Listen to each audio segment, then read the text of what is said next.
The arena on Vexera Prime was ancient. Its walls had been stained with the blood of thousands of combatants over centuries of Kelrath honor disputes. The stone floor was worn smooth by the footsteps of warriors who had fought and died for glory, for revenge, or for love.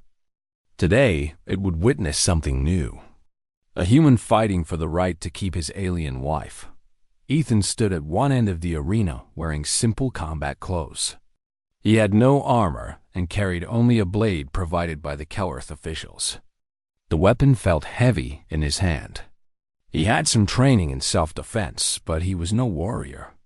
He was a cargo pilot who had stumbled into a situation far beyond his experience. At the other end of the arena, Commander Drax Torin waited. The Kelrath warrior towered over Ethan by a full head and outweighed him by at least 100 pounds. His gray skin was covered in ritual scars that marked his victories in battle. His yellow eyes burned with hatred and desire. He had wanted Lyris for years, and this human had stolen her from him. He would enjoy tearing Ethan apart. The stands around the arena were filled with Kelrath spectators. High Commander Vornketh himself sat on a raised platform, observing the proceedings with cold interest. A small group of human diplomats occupied a section near the edge, their faces tight with worry. They had protested this duel through every official channel, but the Kelrath High Council had ruled that Ethan had accepted Kelrath customs when he accepted their gift. He was bound by their laws now. Lyris stood behind a barrier at the edge of the arena. She could not interfere without dishonoring Ethan and making the situation worse. All she could do was watch and pray to gods she had stopped believing in years ago. A Kelrath official stepped into the center of the arena and raised his hand. The challenge has been issued and accepted.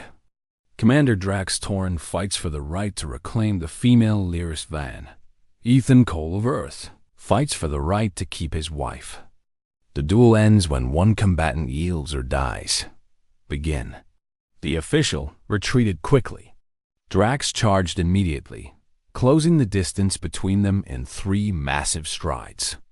His blade swept down in a killing arc that would have split Ethan in 2 if it connected. Ethan dove to the side, rolling across the stone floor and coming up on his feet.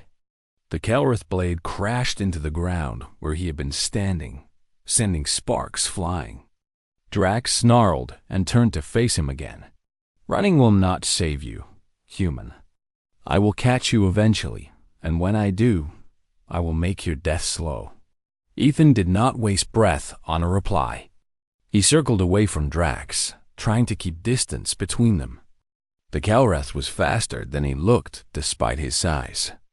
Every attack came with brutal force that Ethan could not hope to block directly. His only chance was to avoid being hit until he could find an opening. Drax attacked again and again.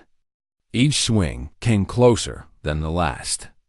Ethan felt the blade whistle past his ear and nick his arm, drawing a thin line of blood. The crowd roared with approval. They smelled weakness.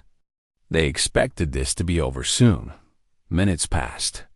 Ethan was breathing hard, his muscles burning with exhaustion. He had taken several small wounds, and blood dripped from cuts on his arms and chest. Drax, meanwhile, seemed untouched. He was not even breathing heavily. "Why do you continue fighting?" Drax asked with genuine curiosity. "You cannot win. Surrender now, and I might let you live as a cripple instead of a corpse. I made a promise to my wife. I intend to keep it." Drax laughed. "Human sentiment.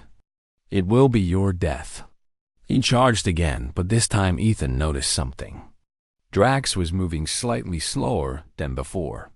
His attacks were still powerful, but they came with longer pauses between them.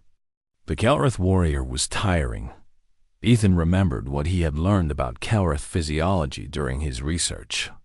They were incredibly strong and fast in short bursts, but they did not have the same endurance as humans. Their bodies were built for quick, decisive combat. Prolonged fighting exhausted them. This was his only advantage. Humans could keep going when other species gave up. They had evolved on a harsh world where persistence was the key to survival.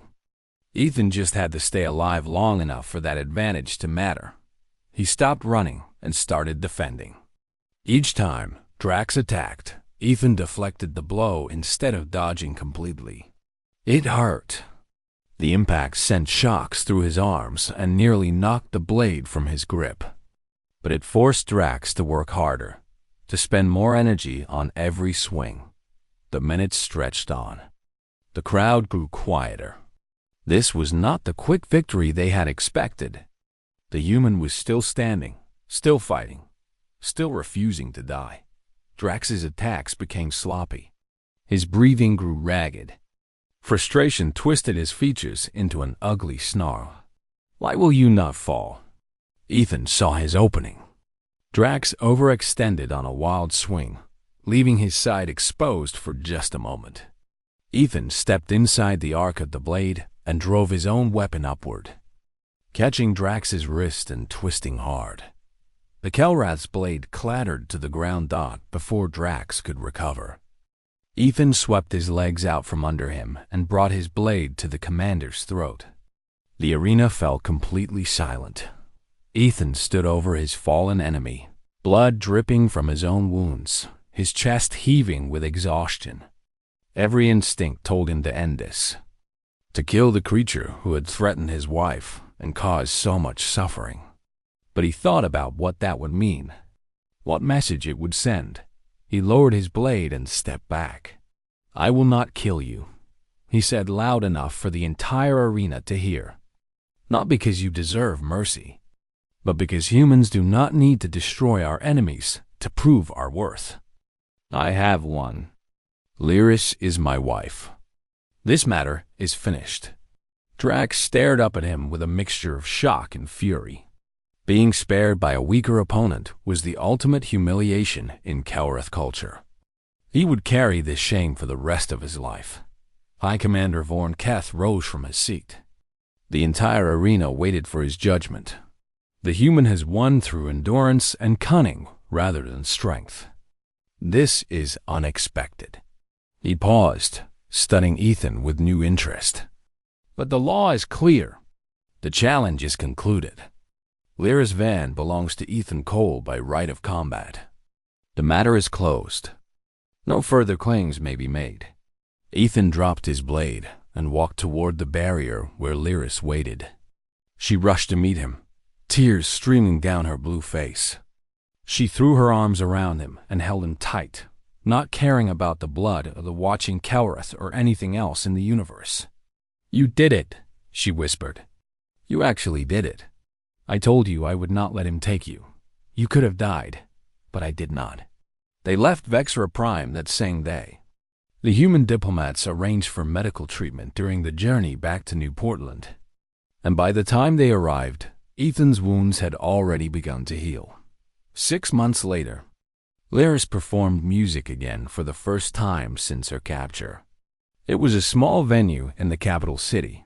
Just a room with a few dozen chairs and a simple stage. The audience was mostly human, with a few Sithiri refugees who had traveled from other systems to hear one of their own play again. Lyris stood on the stage with an instrument she had built herself using traditional Sithiri designs and human materials. It looked like a cross between a harp and a wind chime, with strings that caught the light and made soft sounds even when not played.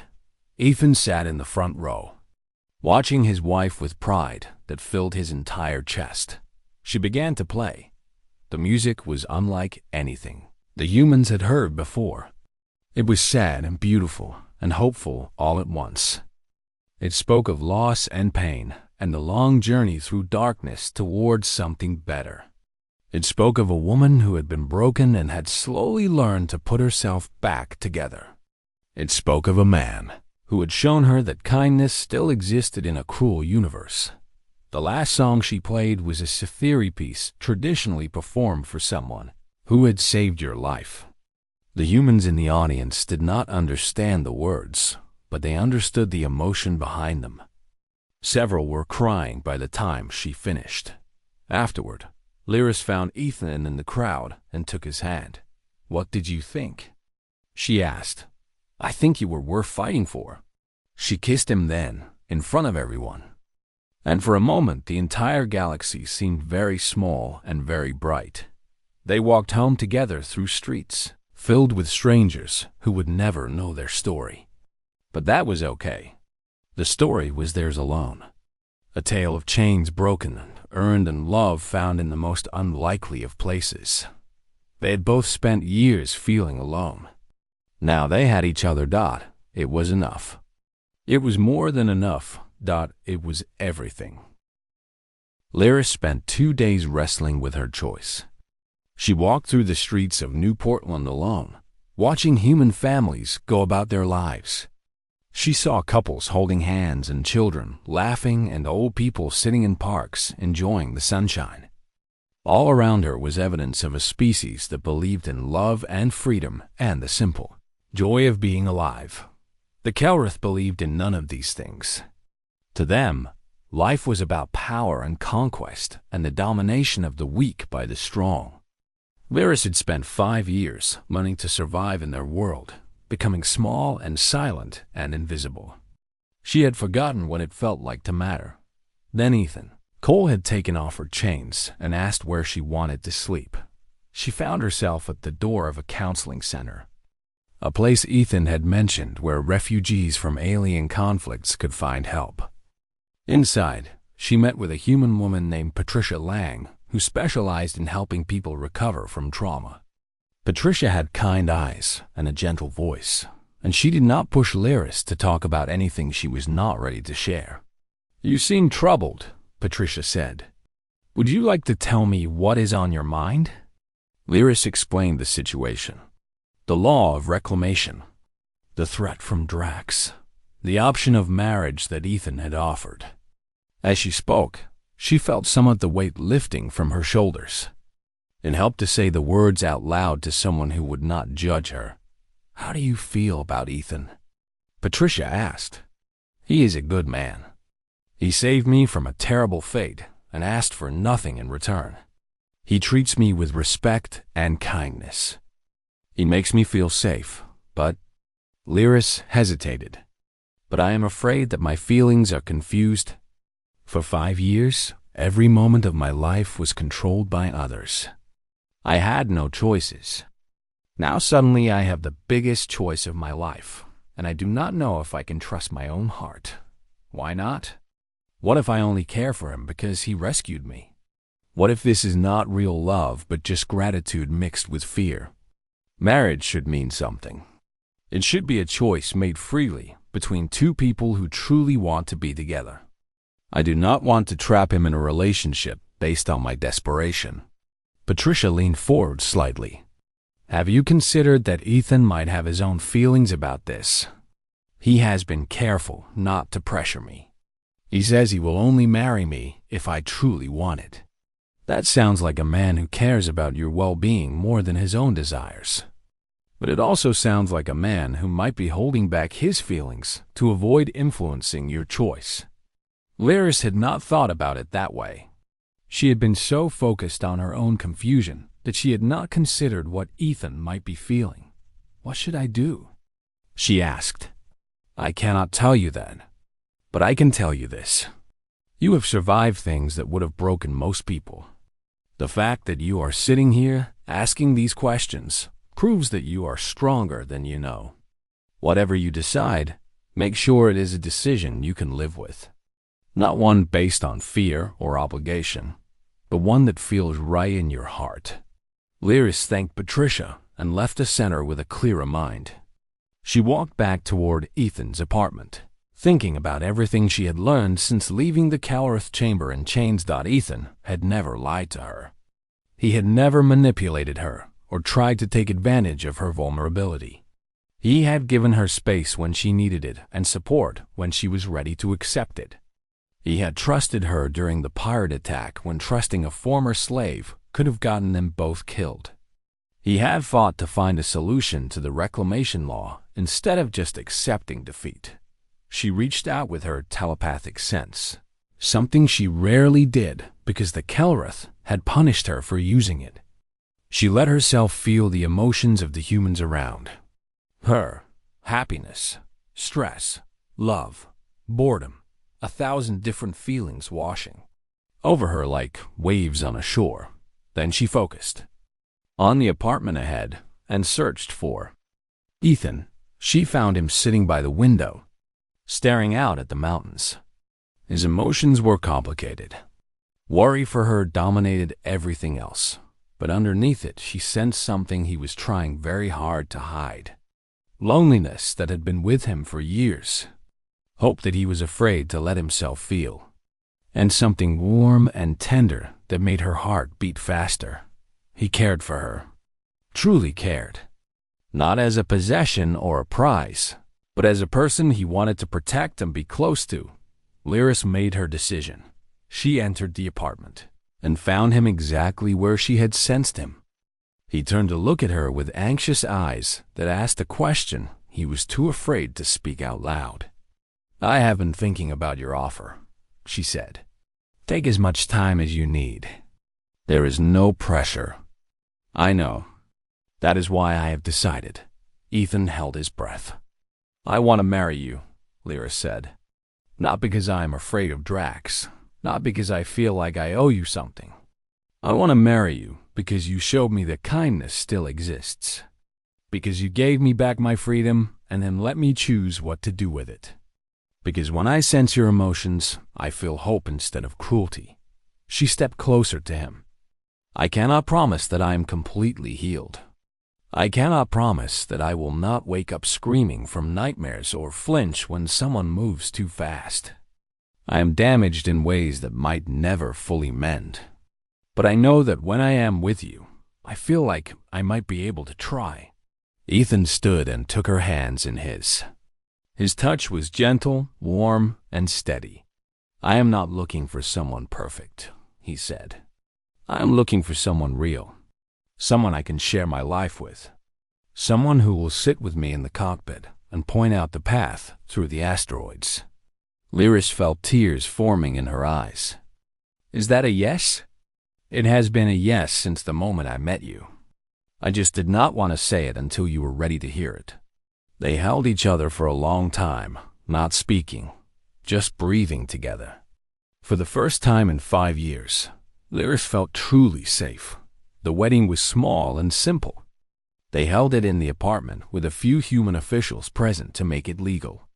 Lyris wore a white dress that Ethan had bought for her, and she wove flowers from a local market into her white hair. Ethan wore his cleanest clothes and tried not to look nervous. They spoke vows that Lyris only half understood because they came from human tradition. She added one Sithiri custom, placing her hand over Ethan's heart and humming a single note that represented her promise to share her life with him. He did not know what it meant, but he felt it. The note vibrated through his chest and made him feel connected to her in a way words could not describe. When it was done, they were married. Husband and wife. Partners by law and by choice. The news reached Drax within hours. He sent a furious message, demanding that the marriage be declared invalid. Human diplomats replied with copies of all the legal documents and a polite reminder that Kelrath family law was now in effect. Lyris was no longer a slave. She was a wife.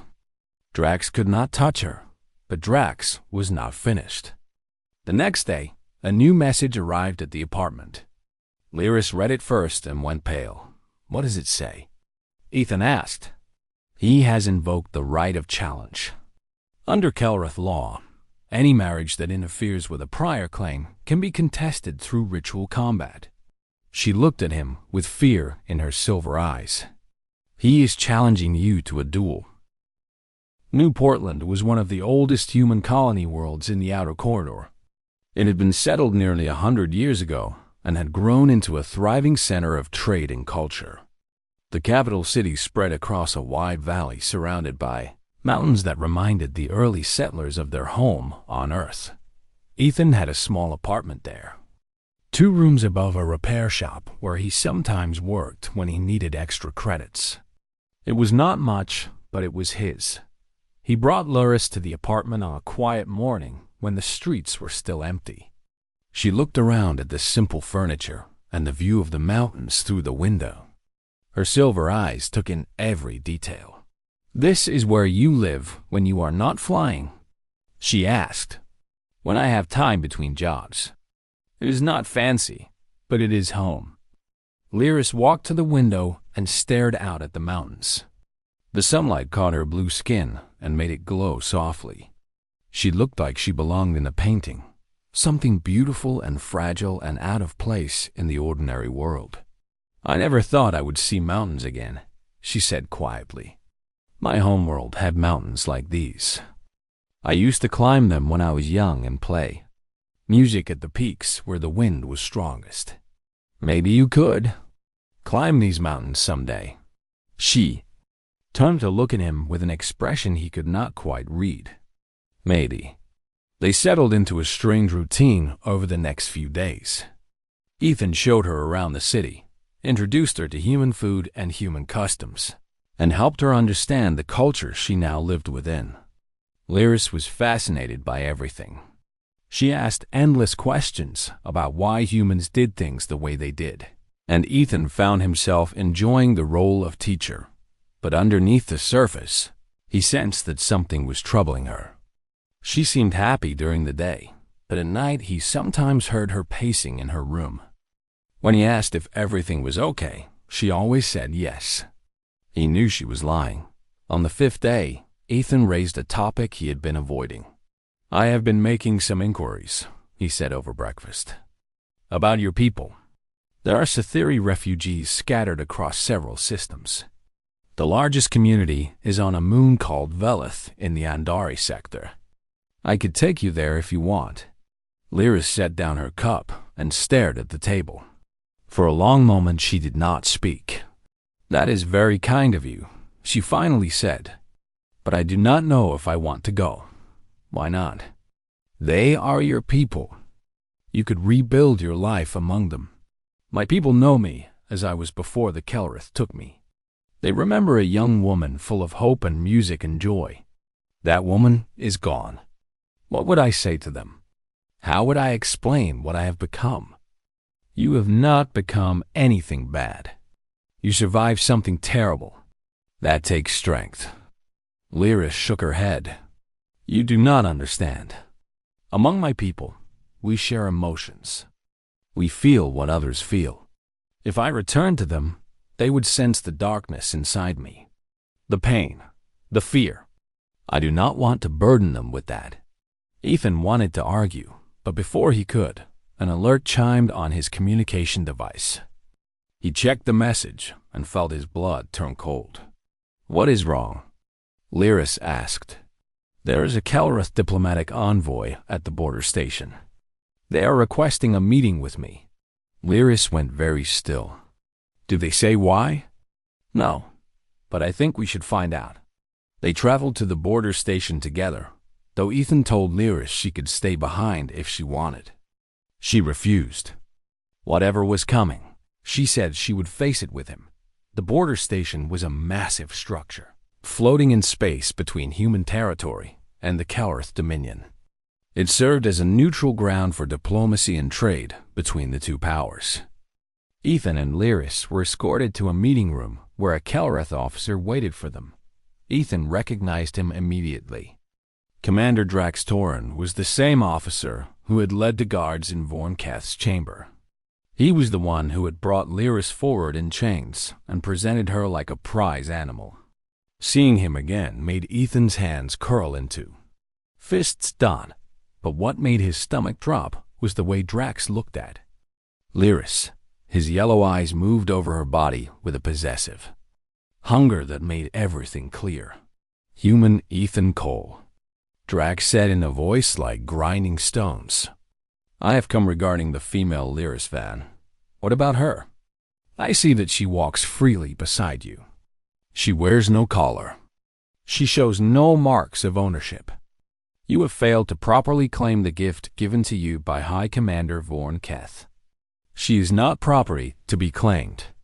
She is a person. Drax made a sound of contempt. Your human weakness is showing. But that is not why I am here. I am here to invoke the law of reclamation. Ethan felt Lyris tense beside him. He did not know what that meant, but it was clearly nothing good. Explain.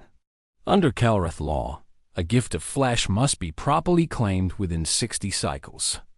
The recipient must demonstrate ownership through collar, brand, or other permanent mark. If they fail to do so, the gift giver has the right to reclaim the property. Drax smiled, showing rows of sharp teeth. 60 cycles have nearly passed. You have not claimed her. Therefore, I will be taking her back.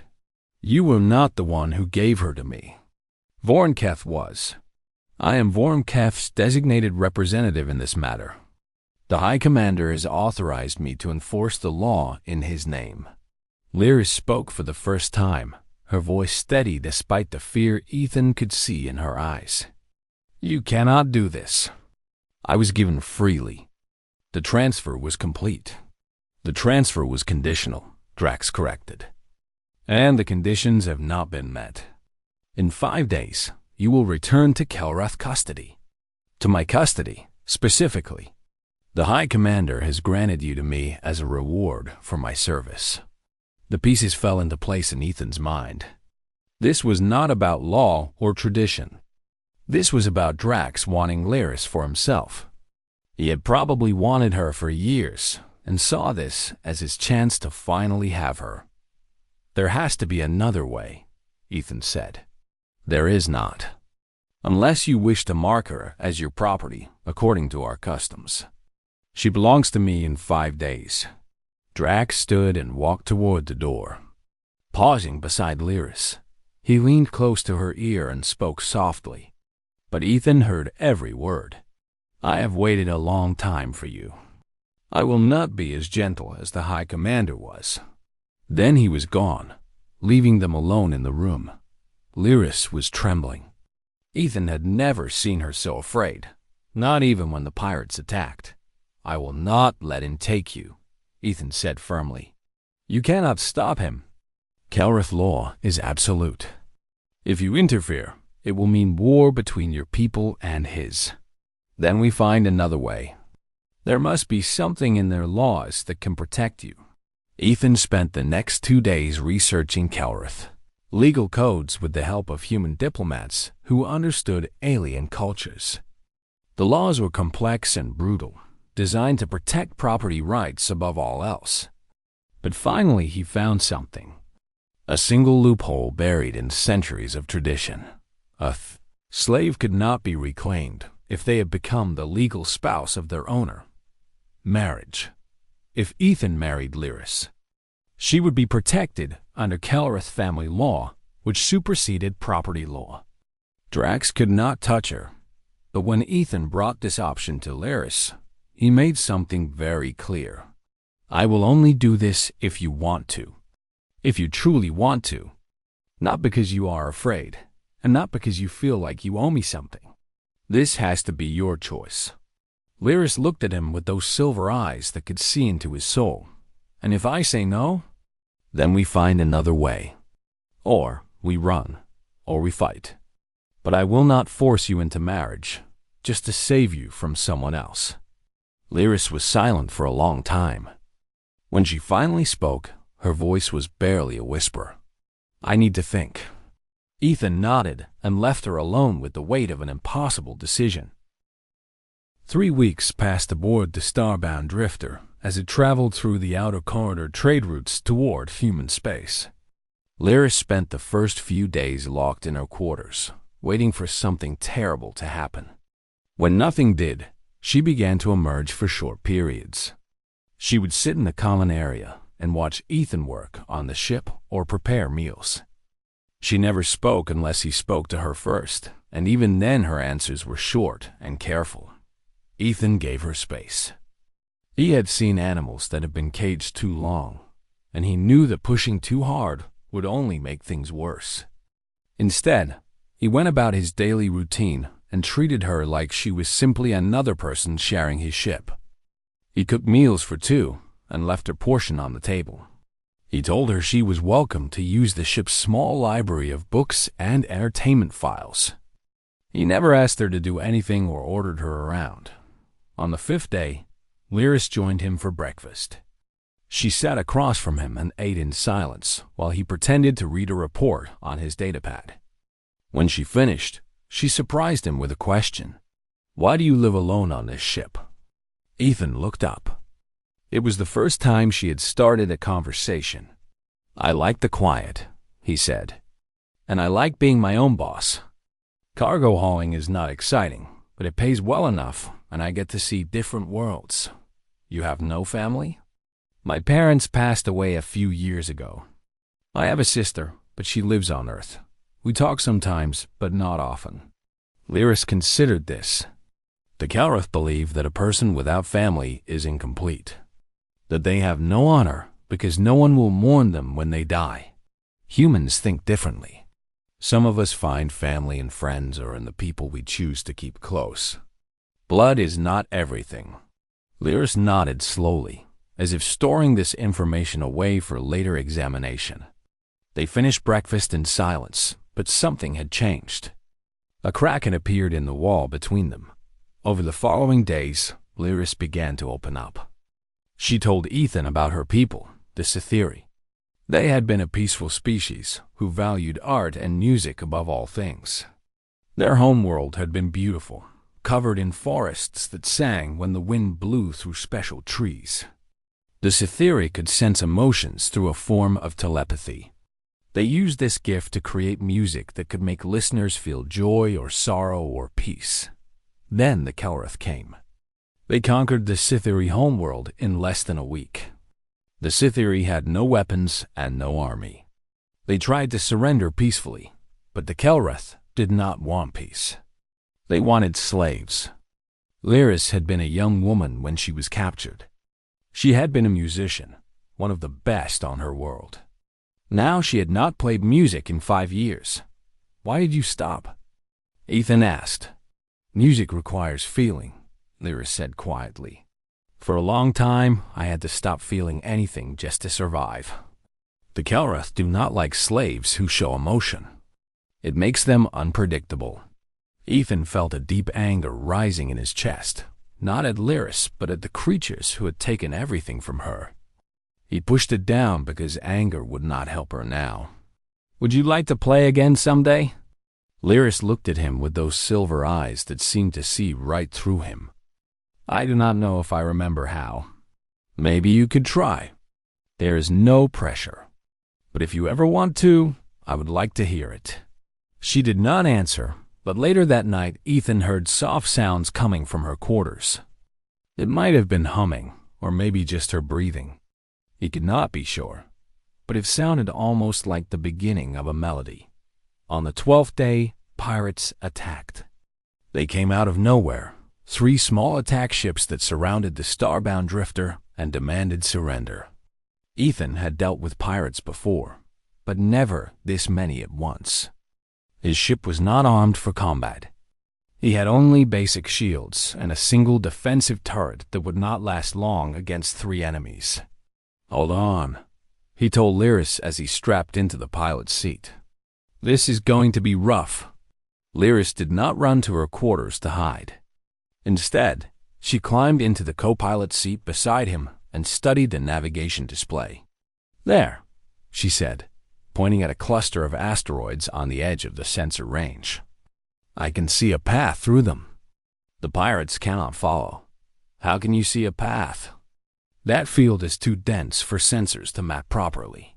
My people have a gift for understanding space.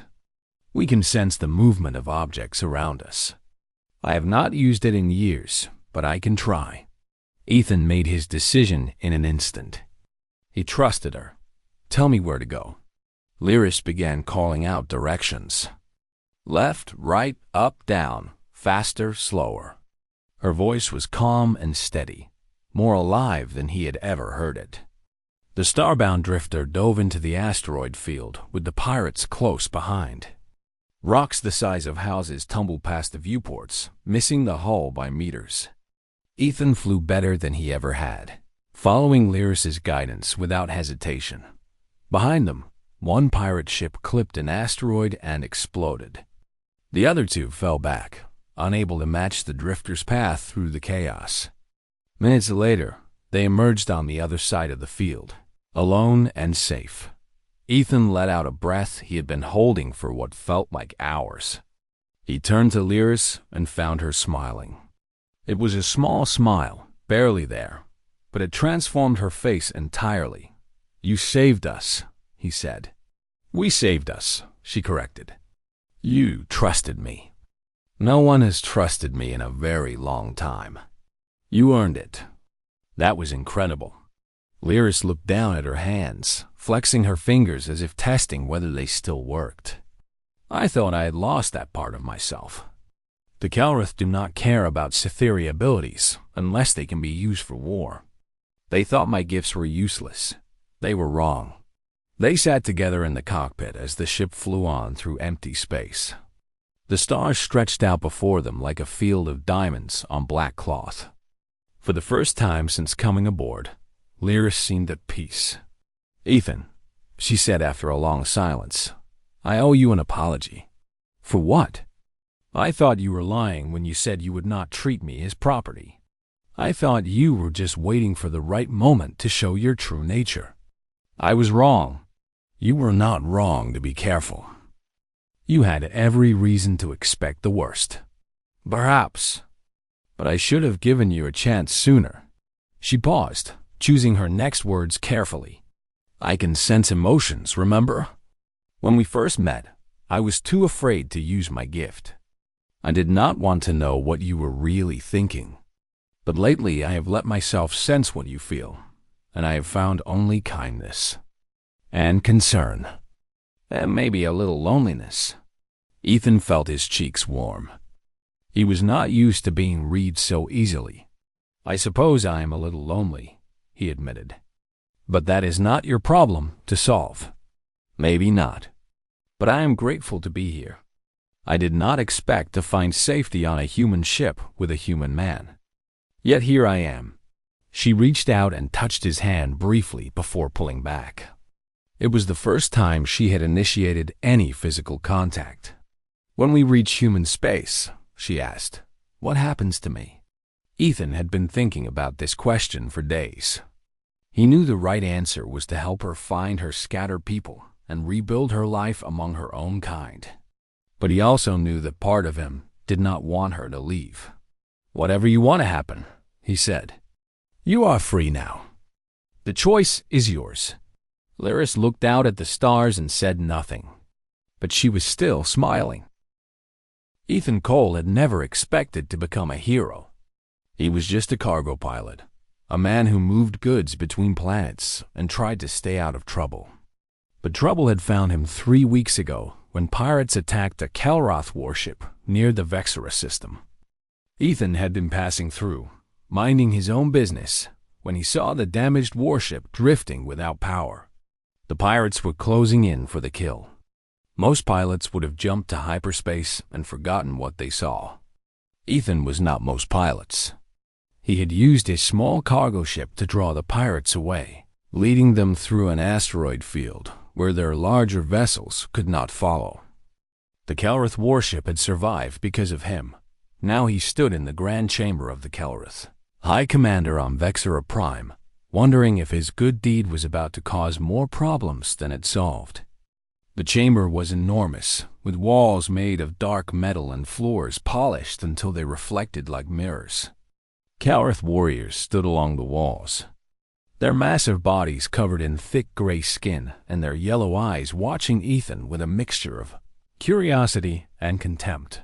The Kelroth were one of the most powerful species in this part of the galaxy. They had conquered dozens of worlds and built an empire based on strength and honor. Humans were new to this region of space, and Ethan knew that every action he took would reflect on his entire species. High Commander Vornketh sat on a throne made from the bones of defeated enemies. He was old for a Kelroth, his gray skin marked with countless scars from battles fought long ago. When he spoke, his voice rumbled like thunder. "Human Ethan Cole, you have done a great service to the Kellerth Dominion. Our warriors would have died without your intervention. This demands a reward worthy of your courage." Ethan shifted his weight from one foot to the other. He had hoped for credits or maybe some trade goods he could sell at the next port. Something simple. Something that would let him leave this place quickly. "I appreciate the honor, High Commander, but I only did what anyone would have done." Vornkath made a sound that might have been laughter. "No, your kind is soft, but you showed the heart of a warrior. For this, I give you a gift that reflects your new status among our people." The High Commander raised one massive hand and gestured toward a door at the side of the chamber. 2 Kellereth guards emerged, and between them walked a woman. She was not human.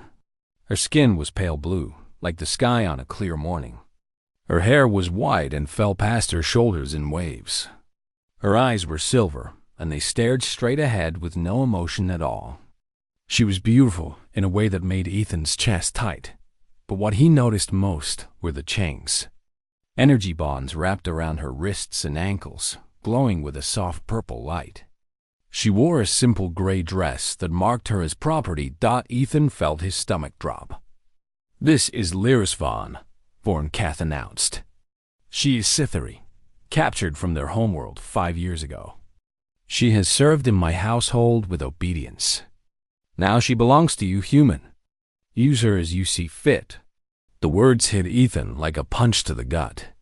He looked at Lyris, at the emptiness in her silver eyes, at the way she held herself perfectly, still like an animal that had learned not to draw attention.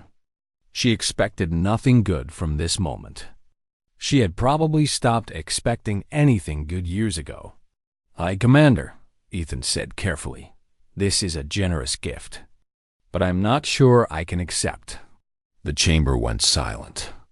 The Kellereth warriors along the walls shifted, their hands moving toward their weapons. Vornkath leaned forward on his throne, his yellow eyes narrowing. "You refuse my gift?" Ethan understood the danger immediately. Refusing a gift from a Kellereth leader was a deadly insult. It could start a conflict between their species. Humans could not afford that kind of trouble. They were too few and too new to this part of space. "No," Ethan said quickly. "I accept with gratitude. I only meant that I am not worthy of such a valuable gift." Vornkath studied him for a long moment, then settled back in his throne. "False modesty is a strange human trait, but I will forgive it. Take the female and go. May she serve you well." The guards pushed Lyris forward.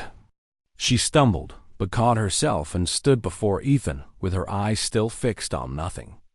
Ethan wanted to say something to her, to tell her that everything would be okay, but he knew she would not believe him. Why would she? He was just another owner, another master who would use her and discard her when he grew bored. He turned and walked out of the chamber. Lyris followed 3 steps behind, exactly as she had been trained. The Kellereth guards watched them go with expressions that suggested they thought Ethan was a fool who did not deserve such a prize. They walked through the corridors of the Kellereth station in silence. Ethan's ship, the Starbound Drifter, was docked in a private bay reserved for honored guests. It was a small vessel, built for cargo rather than comfort, but it was home. When they reached the airlock, Ethan stopped and turned to face Lyris for the first time since leaving the chamber. She was shorter than him by half a head. Up close, he could see faint scars on her wrists where the energy chains had burned her skin over the years. Her silver eyes finally met his, and in them he saw a question she was too afraid to ask. "Come inside," Ethan said gently. "We need to talk." They entered the ship, and the airlock sealed behind them. The interior was cramped but clean. Ethan led her to the small common area, where a table and 2 chairs sat bolted to the floor. He gestured for her to sit, and she did, her movements careful and controlled. Ethan sat across from her and took a deep breath. Lyris, I need you to understand something.